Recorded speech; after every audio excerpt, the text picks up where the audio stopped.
Le lycée technique bilingue de Nkolbison, le 19 mars 2024, a reçu la chaire UNESCO d'Afrique centrale dans le cadre de l'entretien de la communauté éducative de cet établissement sur l'importance et les opportunités des TIC.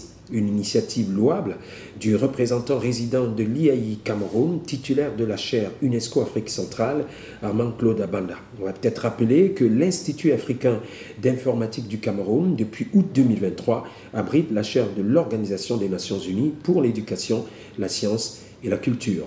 Après le Congo-Brazza, où il est allé installer la responsable de la chaire UNESCO Congo, un accueil chaleureux, marqué par les civilités protocolaires de l'établissement, lui a été offert. Dans la grande salle des fêtes du lycée technique de Nkolbison, Armand Claude Abanda et toute la délégation qui l'accompagnait ont touché du doigt les réalisations ingénieuses des élèves de cet établissement pour ce qui est de la sécurisation automobile, de la fabrication et le lancement des drones.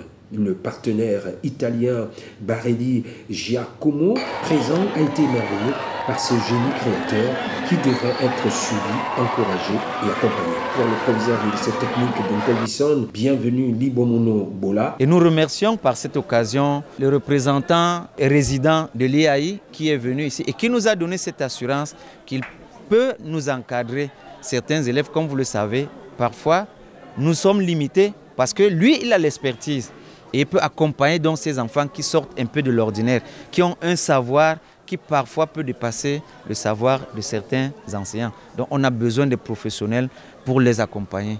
Et nous remercions également les partenaires italiens qui nous ont promis de nous mettre en contact avec d'autres établissements qui pourront compétir également avec le lycée technique, parce que nous n'allons pas en résigner. Nous apportons notre savoir-faire, ils apportent leur savoir-faire, et puis nous voyons comment on peut évoluer ensemble. Le représentant résident de l'IAI Cameroun, titulaire de la chaire UNESCO Afrique centrale, Armand Claude Abanda, s'est exprimé avec ferveur. Ce que nous avons vu aujourd'hui au lycée technique de Nkolbison, en termes d'innovation, en termes de créativité, d'inventivité des enfants, des jeunes élèves de ce lycée, est vraiment tout simplement formidable. Je pense que le mandat que la directrice générale de l'UNESCO a donné à la chaire UNESCO sur le plan de l'intelligence artificielle est vraiment de détecter des talents comme parmi les jeunes et les femmes qu'on peut encourager, accompagner, soutenir grâce au réseau de l'UNESCO et aux partenaires divers et de faire en sorte que ces enfants aillent jusqu'au bout de leur invention. Parce que pour nous, il ne s'agit pas de montrer des actes d'invention pour s'arrêter en chemin, mais il s'agit d'aller jusqu'au bout pour que ces actes d'invention puissent effectivement créer de la richesse pour notre pays, pour notre sous-région, créer de la valeur également et faire en sorte que les jeunes puissent se sentir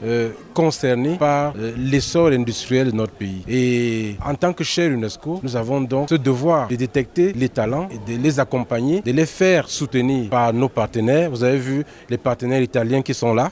Ils ont déjà entrevu de mettre en place un pont entre des lycées italiens et le lycée technique de Nkolbison, ce qui est déjà très important parce que ces jumelages-là permettront d'apporter une meilleure optimisation des ressources intellectuelles de ces jeunes enfants. C'est avec satisfaction que l'ambassadrice africaine de Solutions, Marie-Victoire Vénus-Ploton, s'est elle aussi exprimée. Nous pouvons trouver dans les yeux de chaque Camerounais, comme le demande son Excellence le Président de la République, accompagnés par leurs enseignants, accompagnés par Monsieur le Proviseur, accompagnés par Madame la Ministre et tous ses services, eh bien nous avons vu des élèves qui réussissent, des élèves qui ont envie de faire le Cameroun de demain. Et naturellement, le prolongement c'est quoi ?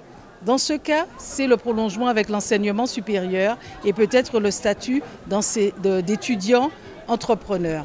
Mais c'est aussi pour d'autres situations qui sont plus techniques, qui sont plus liées à la production, le travail auprès des professionnels qui viennent leur apporter leur expertise, cette volonté de produire, mais aussi d'évaluer, de commencer, de finir et de participer au développement du Cameroun et à la réduction de la balance commerciale. Une visite enrichissante qui s'est terminée par l'appréciation de l'exposition du savoir-faire de ces enfants, mais aussi et surtout pour le désir de participer à la réussite professionnelle de ces derniers. FH News,